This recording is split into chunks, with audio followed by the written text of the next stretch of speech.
My dear friends, आपके पास दो approaches हैं। एक तो ये अप्रोच हो सकती है कि आप ऑर्डर्स को ऐसे पढ़ें, order 1, order 2, order 3, order 4 and so on till order 51, जो कि लगते सिंपल हैं लेकिन बहुत हैप-हैज़र्ड है। बेरेक्ट में आपको 1 से लेके 51 तक, आई मीन टू से 1 टू 51 ऑर्डर्स दिए गए हैं, लेकिन उनको याद करना इतना टेक्निकल है कि बच्चे याद ही नहीं कर पाते। ऑलमोस्ट ड्यूरिंग LLB और BLLB अपनी लॉ की डिग्री के दौरान तो इनको याद करते ही नहीं है।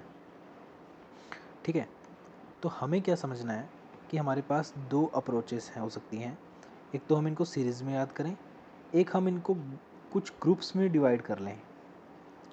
ठीक है, क्या कर लें? ग्रुप्स में डिवाइड कर लें एंड देन कोशिश करें कि ये हमें याद हो जाए। मैं आपको पहले क्लियर कर दूं कि इस वीडियो में आपको जो समझ में आ सकता है वो क्या होगा कि किसी भी ऑर्डर के अंदर बेसिकली किन रूल्स, किस चीज़ के बारे में रूल्स अंदर होंगे। ठीक है, जैसे समन्स के बारे में होंगे, डॉक्यूमेंट के बारे में होंगे, WS के बारे में होंगे। तो ये चीज़ें आपको पता लगने वाली हैं इस वीडियो में, आप इसको याद कर सकते हो। तो लेट स्टार्ट। ऑर्डर 4 से हम शुरू करेंगे क्योंकि इसको हम कहते हैं इंस्टीट्यूशन ऑफ क्या?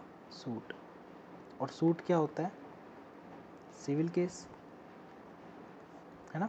तो ऑर्डर 4 इंस्टीट्यूशन ऑफ सूट की बात करता है। सेम चीज़ कहाँ बात की गई है? सेक्शन 26 में। किसके? CPC के। ऑब्वियस है, CPC की बात की है। तो देखो, ऑर्डर जो 4 है, ऑर्डर 4, अब हमारा सूट है, सूट हमें फाइल करना है। तो उसके अंदर सबसे पहले हम कहाँ से शुरुआत करते हैं? एक प्लेंट होनी चाहिए, तो वो डिफाइन की है ऑर्डर 7 में।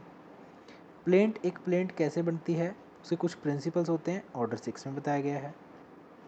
जब भी आप प्लेंट डालते हैं तो उसके अंदर कुछ क्लेम मांगते हैं, तो क्लेम क्या होता है? ऑर्डर 2 में बताया गया है। ठीक है, आप ज़रूरी नहीं है कि आप एक पार्टी हो, क्या पता आप 2-3 पार्टीज़ आपने उसके अंदर मर्ज कर रखी हैं, वो कैसे जुड़ेंगी पार्टीज़ टू द सूट? कौन कौन होंगे? ऑर्डर 1 के अंदर बताया गया। ठीक है, तो एक तो आपके पास ये अप्रोच है कि आप ऐसे पढ़ें, और जो कि काफ़ी सिंपल है। आप हमेशा याद रखेंगे 4 से हम स्टार्ट करने वाले हैं, 1 2 6 7। ओके, चलो इसके अंदर और देखो, जब आपने प्लेन डाल ली, ठीक है, आपने प्लेट डाल ली, आपने इसको हम यहाँ लिखते हैं ऑर्डर 4 के अंदर 1 2 6 एंड 7। ओके, इसको अलग से इतना रखो। अब देखो, आपने क्या करना है? आपने कुछ नहीं करना।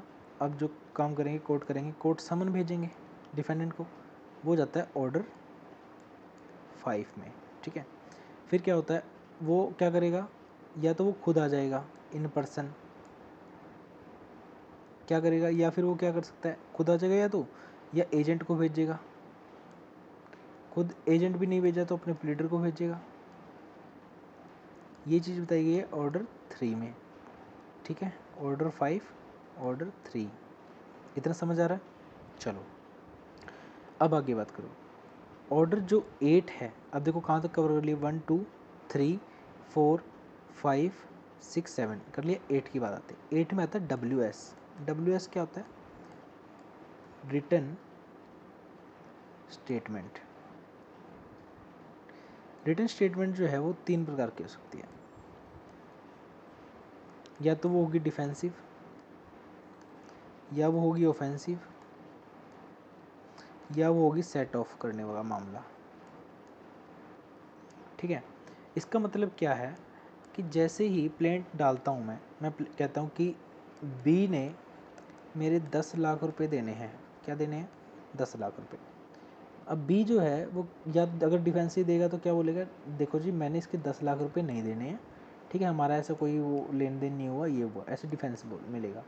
सेटअप में बोलेगा कि देखो जी, मैंने इसके 10 लाख रुपए देने हैं, लेकिन मेरे पास तो 7 लाख रुपए ही हैं, बाकी के 3 लाख मैं दे दूंगा, अभी के लिए मुझे माफ़ करो, 7 लाख ले लो मुझसे। तो सेट ऑफ कर लेंगे हम। ठीक है, एक होता है ऑफेंसिव। अरे बाबूजी, 10 लाख की बात करता है, 11 लाख मैंने लेने हैं इससे, ठीक है, मैं लूँगा इससे। मैं तो कोर्ट में इसलिए नहीं आ रहा था भाईचारे करके, अरे कोर्ट में आ गया, अब 11 लाख मैं लेके दिखाऊंगा इससे। तो ये ऑफेंसिव होगी, जिसको हम काउंटर क्लेम भी बोलते हैं, जो काउंटर कर रहा है इसके क्लेम को, ठीक है, काउंटर क्लेम बेसिकली। तो हमने यहाँ पे देख लिए हैं ऑर्डर 4 जिसके अंदर 1 2 6 7 8 आ गया है और 5 और 3, ठीक है। तो हमने इनको पढ़ लिया, देखो कितना सिंपल है ना, इतने ऑर्डर्स पढ़ लिए हमने, है ना। चलो order 9, order 10, order 11, order 12, order 13, order 14, order 15, order 16 and order 16A। Okay, तो बेसिकली 9 में क्या होता है, देखो या तो प्लेंटिफ आएगा या नहीं आएगा, ठीक है, डिफेंडेंट आएगा या नहीं आएगा। अगर दोनों आ रहे हैं, क्या दोनों अगर आ रहे हैं तो कोई इशू नहीं है। अगर दोनों ही नहीं आ रहे हैं तो क्या होगा, डिसमिस होगा, डिसमिस होगा। समझ आ रही है ये बात, तो क्या होगा, डिसमिस हो जाएगा। ओके, दूसरी बात क्या बात कर रही है कि अगर इनका मैटर डिसमिस नहीं हुआ, इसका मतलब ये कि कोई एक पार्टी नहीं आ रही, सपोज डिफेंडेंट नहीं आ रहा, तो हम कोर्ट उसमें देता है x Partey decision. Let me clear, x Partey क्या होता है। एक्स पार्टे का मतलब होता है, एक्स पार्टे क्या मतलब होता है, जब एक पार्टी नहीं आ रही होती तो दूसरा पक्ष को बिना सुने हुए ही कोर्ट अपना फैसला सुना देता है, ठीक है, उसको कहते हैं एक्स पार्टे। समझ आई। चलो ऑर्डर 10, ऑर्डर 10 क्या कहता है, court makes its mind clear if we interlink it with CRPC। तो कोर्ट अपना 190 में कॉग्निजेंस लेते हुए अपना माइंड क्लियर करता है कि क्या इन लोगों ने ये ऑफेंस किया है। The same thing is here, court अपना माइंड क्लियर करता है। ऑर्डर 11 में अब पार्टीज़ अपना माइंड क्लियर करती हैं, वो देखते हैं कि क्या जो फैक्ट्स हैं वो ठीक हैं, तोड़ मरोड़ के तो नहीं रखे, या डॉक्यूमेंट्स जो हैं वो ठीक हैं, डिस्कवरी ऑफ डॉक्यूमेंट्स। तो बेसिकली दो चीज़ों पे देखा जाता है, क्लियर करती है अपने माइंड, एक फैक्ट्स पे एक डॉक्यूमेंट्स पे, ठीक है। ऑर्डर 12 जो है वो सभी एडमिशन के लॉज पे बात करता है, एडमिशन के रिलेटेड जो भी रूल्स होंगे वो सब इसके अंदर डील किए जाते हैं। ऑर्डर 13 जो है हमारा वो किसके बारे में बात करता है, जितने भी डॉक्यूमेंट रिलेटेड लॉज हैं, मतलब रूल्स बनाए जाएंगे हाई कोर्ट के द्वारा, वो ऑर्डर 13 में डील किए जाएंगे। ओके, ऑर्डर 14 कहता है कि framing of issues if we interlinked with CRPC में क्या होता है, इंक्वायरी ख़त्म होने के बाद ट्रायल शुरू होने से पहले बीच का जो पीरियड है, ये वाला पॉइंट यहाँ पे होते हैं framing of charges. Okay, the same thing is framing of issues. Okay, order 15, अगर कोई ऐसा मैटर है ट्रिवियल है, तो उसको हम फर्स्ट हियरिंग पे डिस्पोज कर देते हैं। ओके, समरी ट्रायल के मामले हैं मान लो। ऑर्डर 16 कहता है कॉल फॉर विटनेस, विटनेस को बुलाओ, बुलावा आया है।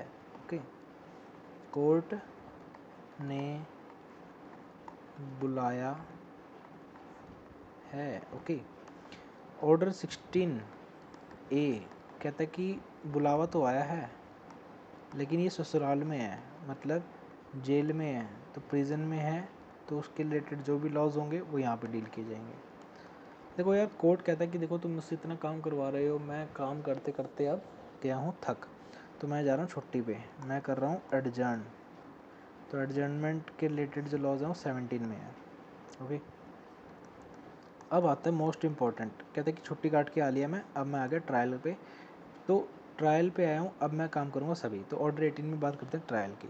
जैसे ही हम ऑर्डर 18 को पढ़ेंगे, हमें पढ़ने पड़ेंगे कुछ और ऑर्डर साथ में। जैसे कि पहला हमारा ऑर्डर हो गया, देखो पार्टीज़ जो हैं, ऑर्डर 22, ऑर्डर 23, 24, 25, 26, ठीक है, और आगे आ जाओ 38, 39, 40। एक चीज़ याद रखनी है कि इस टेबल को ध्यान रखो, इन ऑर्डर्स को हमने एक साथ पढ़ना है जब भी पढ़ना है, ठीक है। और भी मैं लिख देता हूँ, फिर टेबल मिटा दूँगा, फिर मैं अकेले अकेले को समझाने वाला हूँ, ठीक है। 46 एंड 47 को एक साथ पढ़ना है, 50 एंड 51 को एक साथ पढ़ना है, 41 से लेके 45 तक एक साथ पढ़ना है, ओके। ये करना पड़ेगा पहले आपको, ओके। और 27 से 37 को एक साथ पढ़ना है। चलो इतना बहुत है, पहले ये देखते हैं। ऑर्डर 18 में बात की गई है ट्रायल की। पहला ऑर्डर आता है 22, अगर ट्रायल के दौरान पार्टी की डेथ हो जाती है, ठीक है, या फिर डेथ को छोड़ो मैरिज हो जाती है, ठीक है, मैरिज भी नहीं हुई, पार्टी इंसॉल्वेंट हो गई, ठीक है, तो इन केसेस में क्या सूट अबेट होगा? होगा अबेट या नहीं होगा? राइट टू सू बचता है नहीं बचता है? ये ऑर्डर 22 डील करता है, उसके अंदर जो रूल्स हैं वो बात करते हैं इसकी। मैटर कहता है कि यार देखो, मैटर जो है वो इतना कोई ख़ास तकड़ा नहीं है, हम बाहर विड्रॉ कर सकते हैं। देखो सिविल लॉ का एक जनरल रूल होता है कि जो आप कोर्ट केस करने वाले हो ना, उसको आप बाहर भी डील कर सकते हो, ठीक है, क्योंकि ये आईपीसी की तरह ये नहीं है कंपाउंडेबल नॉन कंपाउंडेबल वाली बात है, यहाँ पे चल सकता है काम ये। तो बेसिकली जब यहाँ पे काम चल रहा है अपना, तो विड्रॉ का काम चलता है। तो विड्रॉ दो प्रकार से हो सकते हैं, या तो परमिशन से होंगे या विदाउट परमिशन, किसकी? कोर्ट की, है ना। तो या तो लीव ऑफ द कोर्ट मतलब permission of the court, without leave of the court मतलब without permission of the court withdrawal किया जा सकता है, ठीक है। तो ये है हमारा ऑर्डर 23। ऑर्डर 24 कहता है कि डिफेंडेंट को कोर्ट कहता है कि देखो यार तुम पैसे दे दो मुझे, ठीक है। तो कहता है कि ठीक है जी, मैं पेमेंट करूँगा आपको, payment by defendant in court, in court. कहते हैं कि ठीक है जी, मैं कोर्ट में पेमेंट करने वाला हूँ। कहते हैं जी ठीक है जी, चलो। ऑर्डर 25, डिफेंडेंट का जो है वो बहुत सियाना है। क्या है? सियाना। क्या करता है? जाके उसको बोलता है, कोर्ट जज साहब जो प्लेंटिफ है ना, वो देश छोड़ के भागने वाला है, ठीक है, आप फटाफट जाइए और उसको लेके आइए। तो कोर्ट कहता है कि मैं जाऊँगा क्या? तेरे को लगता है मैं जाता हूँ कभी? मैं खेतों की मपाई चलती है तब नहीं मैं जाता, मैं तब कमीशन भेज देता हूँ। तो ये तो फिर भी प्लेंटिफ जा रहा है, भागने दे। कहते सर कॉस्ट कौन देगा? ठीक है, प्लेंटिफ को बुलाओ, प्लेंटिफ सिक्योरिटी दे के जाएगा एज फॉर कॉस्ट, ठीक है। ऑर्डर 25। अब कोर्ट खुद ही कह रहे थे ना अभी कि भाई मैं तो क्या करूँगा, मैं तो किसी की फील्ड ऐसे मप रही होती है, मेजरमेंट हो रही होती है, तो मैं तब नहीं जाता। मैं क्या करता हूँ, मैं कमीशन को भेज देता हूँ। ये मेरा काम नहीं है, कमीशन का काम है। कमीशन जाएगा ऑर्डर 26 में, ठीक है। सपोज़ कमीशन गया ये करने के लिए, तो लोग उसको करने नहीं दे रहे, तो उनको क्या करेंगे? अरेस्ट करेंगे ना। तो 38 आ गया ऑर्डर, अरेस्ट कर लिया और प्रॉपर्टी को भी अटैच कर लिया मान लो, ठीक है। अब ये कोर्ट के पास आया कि सर देखो, जो आपका कमीशन है वो मेजरमेंट कर रहा है और वहाँ पे अनऑथराइज कुछ कुछ बना रहा है, तो मतलब उन पैसे पूसे खाएँ ये कुछ है। तो 39 कहता है कि देखो इंजंक्शन दे देता हूँ, कुछ नहीं होगा। इंजंक्शन आ जाती है, जो टेम्परेरी कहते हैं ना, स्टे ले लिया, वो स्टे इंजंक्शन होता है, ठीक है। फिर आता है 40, वो कहता है कि जी मेरी फसल खड़ी थी, यहाँ फसल सब ख़राब हो रही है। कहता है कोई बात नहीं, मैं रिसीवर अपॉइंट कर देता हूँ। तो कोर्ट क्या करता है? रिसीवर अपॉइंट करता है 40 में। तो बेसिकली हमने जो पढ़ा है वो ये पढ़ा है कि 18 के अंदर 22, 23, 24, 25, 26, 38, ये मत समझो मुझे बोलना नहीं आता, 39, 38 बोलते हैं इसको, हिंदी में बोलते हैं 38, ठीक है। 39 एंड 40। तो बेसिकली ये जो सेक्शंस हैं, सॉरी सेक्शंस नहीं, ये जो ऑर्डर्स हैं, ठीक है, ये 18 के साथ डील करते हैं। रही बात 19 की, तो 19 बात करता है एविडेंस ऑन ओथ, ठीक है। और 20 की बात की जाती है तो 20 कहता है हमारा जजमेंट या डिक्री। 21 की बात करें तो 21 ऑर्डर कहता है एग्जीक्यूशन की बात, ठीक है। और 22 की बात कर ली हमने। 27 से 37 हम एक अगले लेक्चर में डील करेंगे, जो है स्पेशल सूट्स के बारे में बात करता है। नॉट सो इम्पोर्टेंट है, बट इतना नहीं कि मतलब एक एक को डिस्कस करें अभी एटलीस्ट, ठीक है। 38, 39 एंड 40 डन विद, उसके साथ बात की थी मैंने 41 से लेके 45 तक एक साथ पढ़ना है, ठीक है। तो इसके अंदर बात की जाती है अपील की। तो एक चीज़ याद रखो, एक तो होती है फर्स्ट अपील, एक होती है सेकंड अपील, ठीक है। एक होती है अपील फ्रॉम ऑर्डर्स, एक होती है इंडिजेंट पर्सन अपील कर सकता है, एक होता है कि सुप्रीम कोर्ट में अपील जाती है। तो ये है 41 ऑर्डर, 42 ऑर्डर, 43 ऑर्डर, 44 ऑर्डर, ये 45 ऑर्डर, ठीक है। कितना सिंपल है, हो गया। मैंने कहा था 46 एंड 47 को आप एक साथ पढ़ोगे, क्यों कहा था?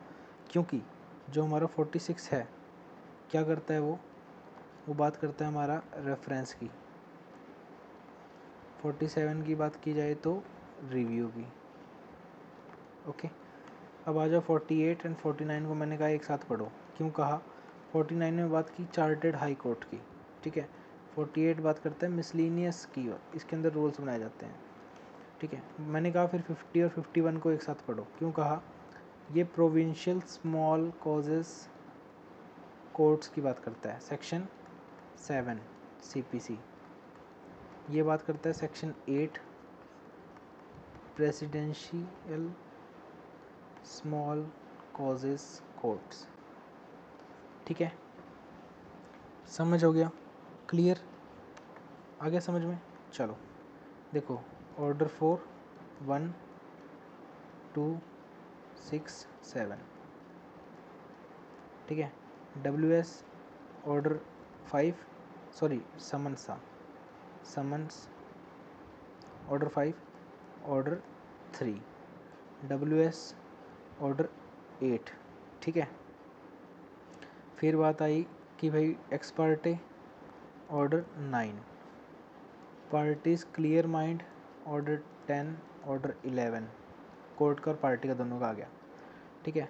एडमिशन प्लस किसकी बात की जाती है? डॉक्यूमेंट्स की, तो 13 और 12, ठीक है। फ्रेमिंग ऑफ इश्यूज़, फ्रेमिंग 14 में, फर्स्ट हियरिंग पे ही ख़त्म कर देंगे मामला 15 में, विटनेस को बुलाओ 16A, ओके। जेल वाले को भी बुला लो, समझ आई?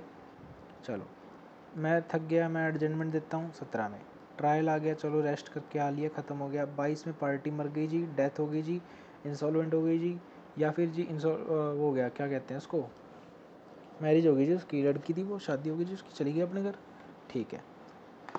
आओ दूसरे को लेके आओ, हमने तो विड्रॉ कर लिया जी, बाहर सेटलमेंट कर लिया, अच्छा जी। 24 देखो जी, मैंने तो पेमेंट कर दी सारी कोर्ट में, अच्छा जी। 25 कहता है जी देखो ऐसा है जी, मैंने क्या किया, मैं जाने वाला था, डिफेंडेंट बॉस है ना, आपको खबर कर दी, लो सिक्योरिटी कॉस्ट के पैसे ले लो, ओके जी, दे के जाओ। देखो भाई, मैं कोर्ट हूँ और मैं हर जगह नहीं जाता, क्यों? मैं एग्जीक्यूटिव मजिस्ट्रेट नहीं हूँ, ठीक है। तो मैं क्या करूँगा? Commission, okay. देखो यार, तुम कमीशन के रास्ते में बाधा बना रहे हो, तो क्या तुम्हें अरेस्ट कर लूँ? ओके। देखो यार, तुम लोग जो हो ना बहुत डीठ हो, ठीक है, तुम मानने वाले नहीं हो, मैं इंजंक्शन लेके आऊँगा कोर्ट से, फिर तुम मानोगे इंजंक्शन, ओके जी।